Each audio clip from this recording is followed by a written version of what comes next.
Alors, bonjour, bonsoir, chers étudiants. Après la partie 1 de notre cours de microbiologie générale, nous allons voir la partie 2 qui est la physiologie microbienne. C'est-à-dire comment la bactérie va se nourrir, comment la bactérie va se développer, comment la bactérie va croître dans un milieu. C'est ça qui est la physiologie microbienne. Et dans cette partie, nous allons voir le chapitre 1, la nutrition, le métabolisme et la croissance bactérienne. Ça veut dire que le micro-organisme va se nourrir, va assimiler les éléments nutritifs. Une fois que ces éléments nutritifs sont assimilés, le micro-organisme va les transformer. C'est ça le métabolisme. Et une fois que ces éléments sont transformés, la bactérie va se développer, c'est-à-dire va croître. Et la croissance des micro-organismes, c'est l'augmentation de leur nombre. La nutrition, en 1. La nutrition, c'est la façon qu'utilisent les micro-organismes pour se nourrir. Donc, transformer de la matière organique ou chimique en énergie utilisable et comme source de carbone. Nous avons les besoins nutritifs. La croissance des bactéries et leur nutrition implique la biosynthèse de différentes constitutions. Donc, on distingue les aliments constitutifs, les aliments énergétiques et les aliments spécifiques. Les aliments constitutifs, ce sont les aliments destinés à apporter la matière première nécessaire à l'élaboration des nouvelles substances. Et donc, les matières premières qu'on appelle les choses, carbone, hydrogène, oxygène, azote, phosphate, soufre. Et comme source de carbone, selon les sources de carbone, on distingue deux groupes de bactéries. Les bactéries autotrophes, ce sont les bactéries capables de synthétiser toutes les constitutions nécessaires à leur croissance à partir du dioxyde de carbone. C'est-à-dire, le micro-organisme, surtout dans un milieu où il y a du dioxyde de carbone, s'il utilise ces éléments-là pour fabriquer ces éléments constitutifs, on parle de bactéries autotrophes. Et donc, ces bactéries qui sont capables d'utiliser des sels d'ammonium comme source d'azote et peuvent donc croître sur un milieu minéral. C'est ça qui est le plus important. Lorsque la bactérie est capable de croître sur un milieu minéral, on parle de bactéries autotrophes. Tandis que les bactéries hétérotrophes, leur croissance nécessite la présence d'un milieu de culture de composés organiques qui assureront les besoins énergétiques, les besoins alimentaires. Donc, une bactérie autotrophe, c'est une bactérie qui est capable de croître sur un milieu minéral. Et une bactérie hétérotrophe est une bactérie qui est capable de se développer sur un milieu organique. Source d'azote, il s'agit généralement des sels d'ammonium. Autre source d'azote, on a l'azote atmosphérique, le nitrate et le nitrite. On a les ions minéraux qui sont constitués de sulfate, de phosphate, d'ion chlorure, de potassium, de calcium, d'azote, de sodium et d'oligo-éléments, avec les traces de manganèse, de fer et cobalt. On a les aliments énergétiques. Ils permettent de distinguer les phototrophes et les chimiotrophes. Qu'appelle-t-on phototrophe, qu'appelle-t-on chimiotrophe?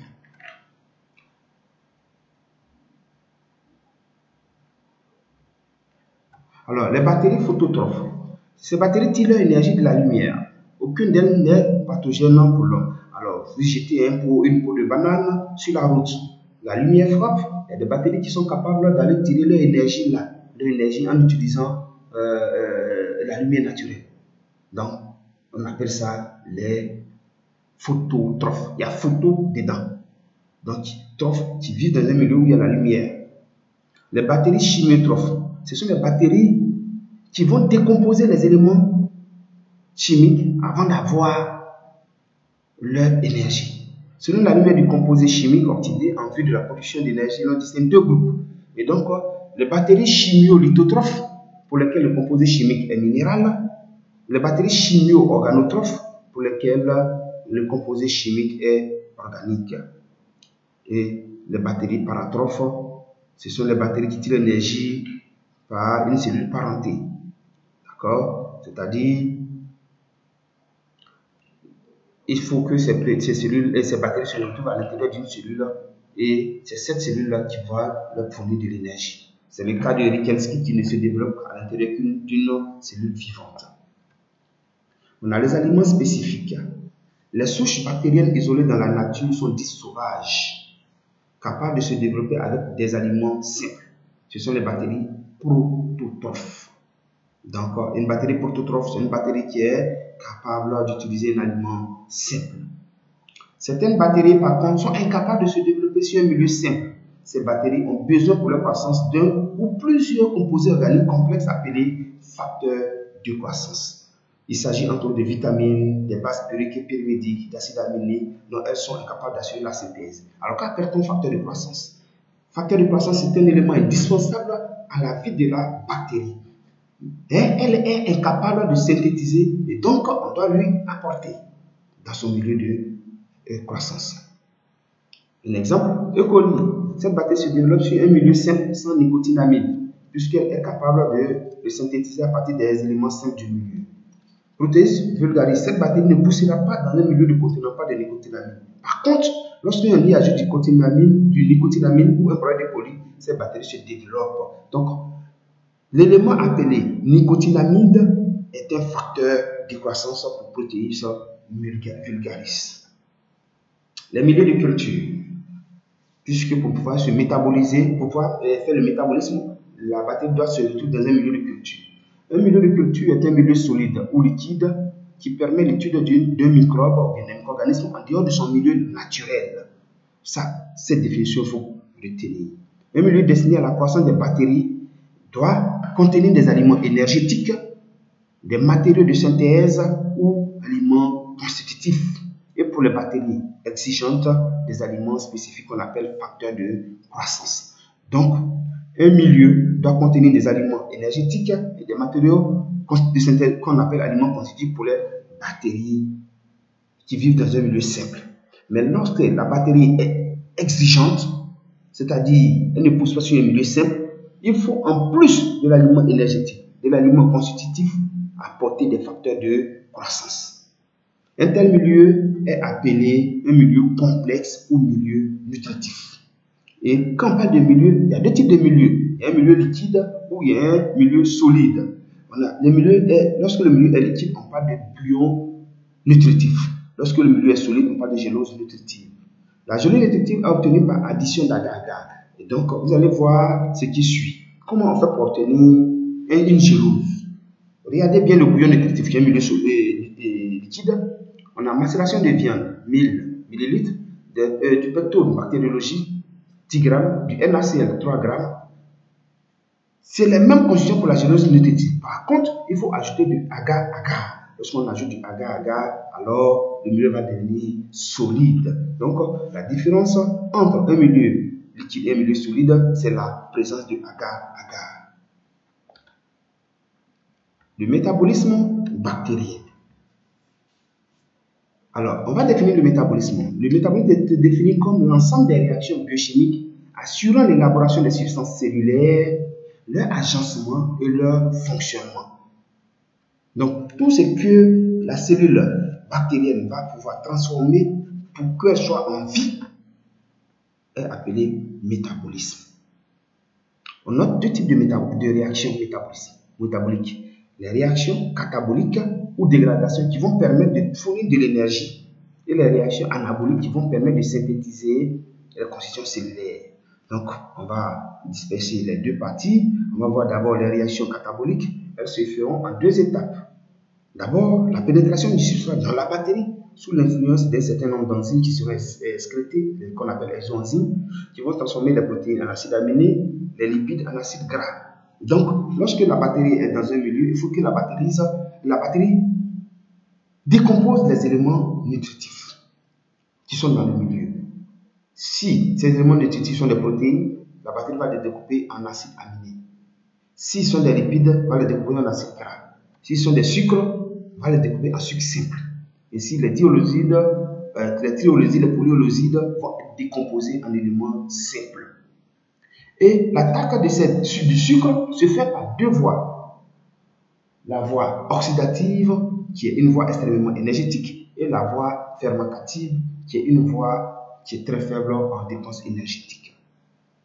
Selon la voie du métabolisme, on distingue 4 types énergétiques principaux et en milieu viande, foie. On a les batteries aérobies strictes. Donc, la multiplication en présence d'oxygène, le développement à la surface du milieu, les batteries anaérobies facultatives. Donc, le métabolisme est aussi bien oxydatif et fermentatif, c'est-à-dire en présence ou en absence d'oxygène, cette batterie va se développer. Les batteries micro-aérophiles qui ont besoin d'une petite quantité en oxygène. Et les batteries anaérobies strictes, ce sont les batteries dont le métabolisme est purement fermentatif. C'est-à-dire, la présence d'oxygène est toxique pour les bactéries. Les bactéries vont se développer en milieu non oxygéné. Comment on va faire pour étudier le rapport de la bactérie avec l'oxygène? Pour l'étude, on va utiliser le milieu Vienne froid. C'est un milieu coulé dans un tube de fine section et l'oxygène dissous dans la gélose est chassé au cours de la régénération du milieu par chauffage au bain Marie-Bouillon. C'est-à-dire quoi? C'est un milieu, le milieu Vienne froid, c'est un milieu, on va chauffer, quand on va chauffer dedans, ça va bouillir. Et quand ça va bouillir, l'oxygène va quitter du bas vers le haut. Bon, quand ça bouge, ça veut dire que l'oxygène restaure. Et donc, il va s'établir alors dans le milieu un gradient de pression en oxygène. Les pressions les plus faibles au fond du tube et les pressions fortes en oxygène dans le haut du tube. Le tube, une fois refroidi, est alors ensemencé par vrille. Et en fonction du niveau de la culture de la batterie, on va distinguer. Voilà. Donc, voilà, je prends l'exemple de ce schéma-là. C'est le milieu Vienne froid. Vous voyez, on a chauffé. Donc, le bas, il n'y a pas d'oxygène. En haut, il y a l'oxygène. Je prends la batterie, c'est développée à la surface où il y a l'oxygène. On appelle cette batterie aérobie. On qualifie cette batterie d'anaérobie stricte. Le schéma 2, la batterie s'est développée en bas. Cette batterie est qualifiée d'anaérobie stricte. Et le schéma 3, la batterie a poussé sur toute la hauteur. Elle est qualifiée d'aéro-anaérobie facultative. S'il est présent sous le manque d'oxygène, la batterie va se développer. Et les micro-aérophiles, alors, juste vers le dessus. Et donc, une petite quantité d'oxygène permet à la batterie de se développer. Donc, on a la dégradation du sucre. Pour dégrader le sucre, on a dit qu'il y a la voie oxydative ou la voie fermentative. Donc, on va voir l'oxydation ou la fermentation ou épreuve de Hughes et Lefson. Cette épreuve utilise le milieu semi-gélosé contenant la gélose et un indicateur de pH. Elle fait appel à deux tubes. Donc, un en anaérobiose et l'autre en anaérobiose. Donc, un avec en présence d'oxygène et l'autre en absence d'oxygène. Ces deux tubes sont ensemencés par piqûre centrale. Et donc, on pique jusqu'au fond. Et les conditions d'anaérobie sont créées dans l'un des tubes en y roulant à la surface de la paraffine.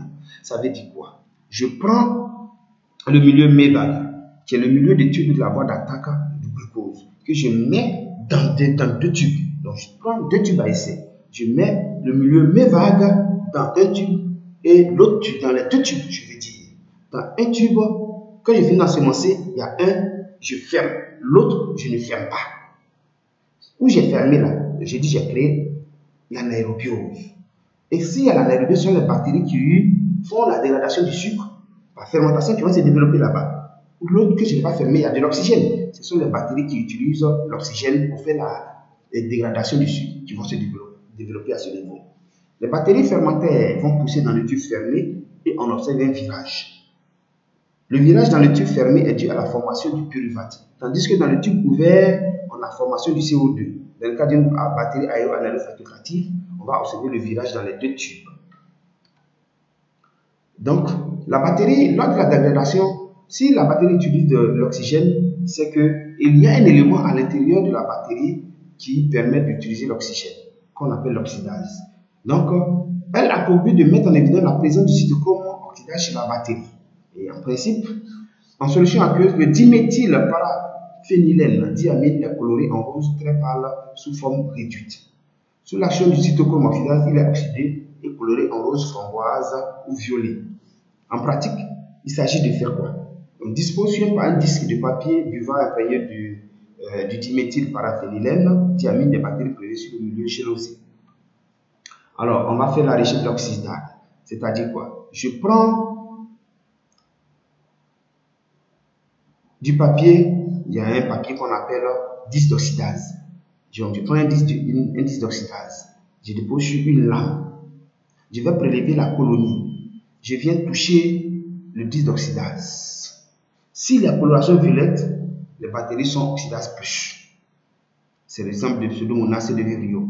Si je touche, dans les 15 secondes, s'il n'y a pas de coloration violette, les bactéries sont oxydase moins.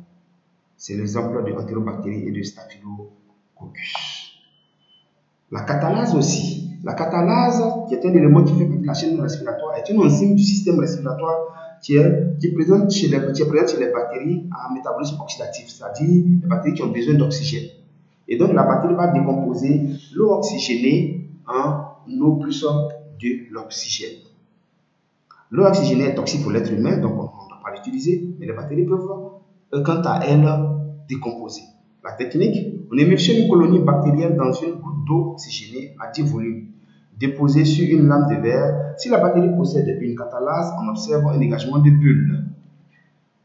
Alors, ça veut dire quoi? Ça veut dire que je prends une lame, je mets de l'eau oxygénée dedans. L'eau oxygénée, on va partout à la pharmacie, on vient de l'eau oxygénée. Je prélève la bactérie, je vais toucher. Si la bactérie, il y a dégagement d'oxygène et de bulles, alors je dis que la bactérie est catalase. S'il n'y a pas de dégagement de bulles, la bactérie est catalase moins. On va voir les réactions anaboliques. Certaines structures de la cellule, telles que les parois, la membrane nucléaire, sont des structures complexes ayant un poids moléculaire élevé, puisque constituées de macromolécules.